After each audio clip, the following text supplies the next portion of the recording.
Alright, kids, what's something good you did today? I prevented a murder. Well, how'd you do that? Self-control?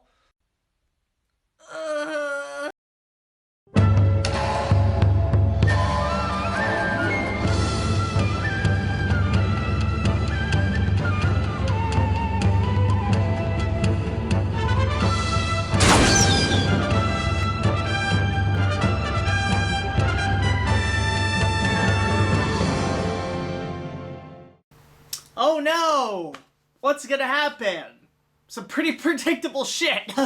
I'm just kidding. Hey guys, what's up? It's BigJackFilms here, and welcome back to the InuYasha V-Logs. I took a week off just to kind of relax, essentially. I had some other things I had to catch up with, but we're back on the Band of Seven saga, essentially, and we are on 3 more episodes as this little story arc, which is called the Half-Demon Tears arc, I believe, according to the DVD, but this is essentially where we picked up, which was last time.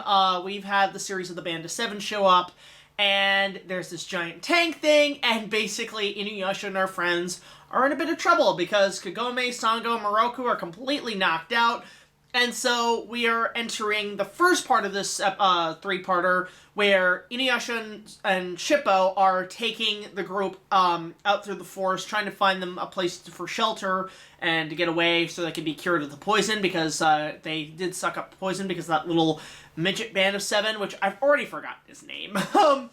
It's just kind of weird. It kind of just shows that some of the Band of Seven are going to be kind of gone very quickly, and the rest are just going to kind of stay for a little bit, and then you get to the final few. So, basically, they're in the forest, and they're just trying to find a place to just relax and recoup their strength, regroup, reorganize, plan out what the hell they're going to do with their friends. But unfortunately, they're being chased by this giant tank-like member of the Band of Seven named Genkotsu, who, to be fair, is actually a surprisingly good villain. He makes a very good impression when he first shows up. He is a giant tank with, like, mechanics and buzzsaws and guns and tanks and all kinds of shit. It's actually a pretty cool design. At first, I always thought he was, like, literally a tank, like he was on wheels. But I think that's later on, but in this one, he's actually walking. Like, he's actually a bipedal creature, which is pretty nifty. So, it's sort of like those buzzsaw things in Kingdom of the Crystal Skull, where it's just cutting down trees and shit, and InuYasha's trying to get away from this thing. So he decides to basically drop them off at a abandoned temple, which is actually not abandoned. It's being run by a monk who basically is gonna take care of them, and Shippo's the only one who's still kind of around to help out. And while that's going on, InuYasha battles Genkotsu, and it's a pretty intense, bloody fight, all things considered. I'll give credit to the Band of Seven. They know how to cut a bitch. They know how to really leave a lot of damage on our characters, which is a big plus on my end.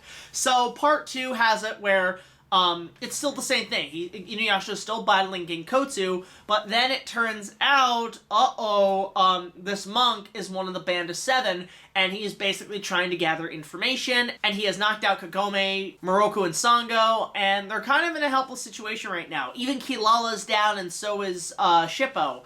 Meanwhile, Miyoga's trying to find InuYasha, which is cool, because we haven't seen Miyoga in a while, and he's basically trying to figure out where the hell they are. So InuYasha goes to the temple to find Sango, Moroku, and Kagome, and comes across the monk, and the 2 of them actually have a pretty decent chat, because the monk is actually asking about Naraku, and InuYasha pretty much tells him what Naraku's all about, and even the monk's like, okay, so this Naraku, I was questioning it before, but he can't be trusted, so I should let all of my members of the Band of Seven know, because clearly it's obvious that Naraku is the one who resurrected them, and they are not one to trust him so quickly. So, while that's happening, Genkotsu attacks the temple, and it starts to go up in a blaze with our heroes in it.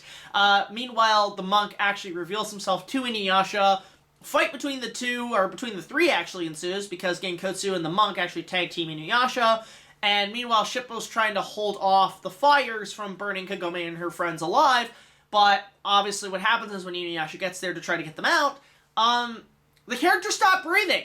So, we've got an even worse problem, because it's not just the poison, it's the smoke inhalation, and so they might die. So part 3 has it where our heroes are now completely on the run trying to get away, and half of the characters are dying, basically. Meanwhile, you have Koga who's smelling Kagome and scent and realizing she's in trouble to try to find her, and comes across that snake band of 7 member with the snake sword, and they get into a bit of a scuffle, and that's when Koga realizes, uh-oh, Kagome's in danger, I gotta go help out. So, as all of that's going on, eventually InuYasha does defeat Genkotsu with his Tetsaiga, and pretty much trashes him to pieces, basically, and goes back to the group, and he realizes he kind of fucked up. Like, he feels like he ultimately failed, and this is where we get our title for this arc, because this is the first time we see,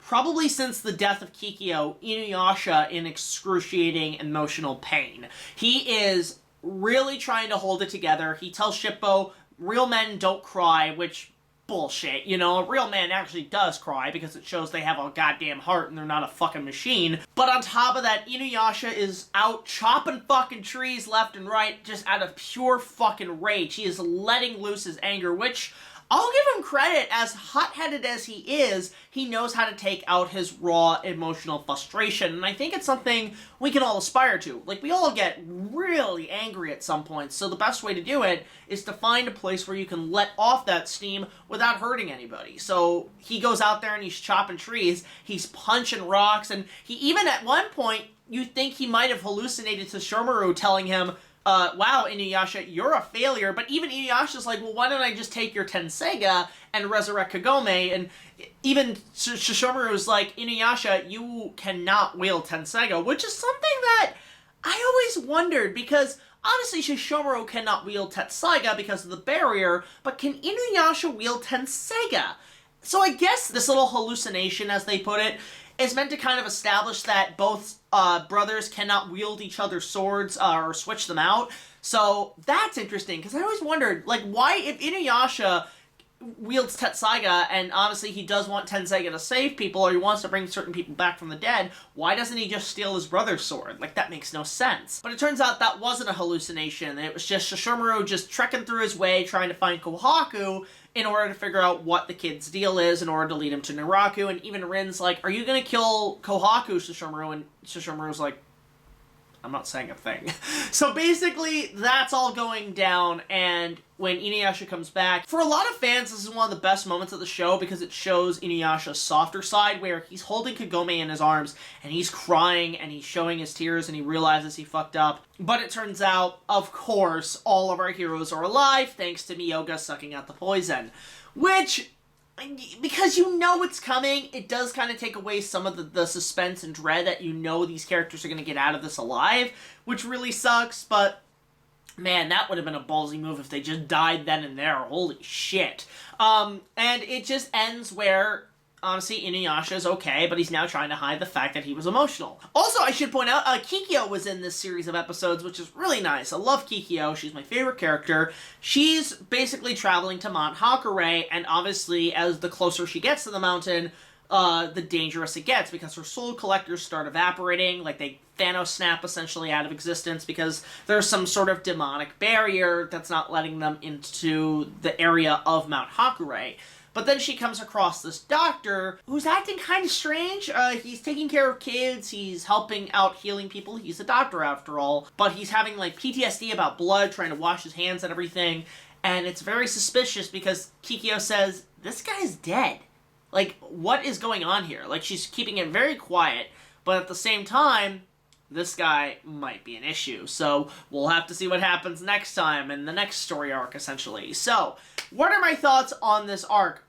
It was actually not bad, all things considered. I mean, it was a little bit predictable of what would happen to these characters, but at the same time, we get to see not only InuYasha's softer side, but we also get to see him in a much more survival situation. Like, what if these characters die? What would he end up doing? How would he end up thinking? What would his psychology be like? Would he finally just say, fuck it, I'm gonna embrace full demon because I don't want to love anymore?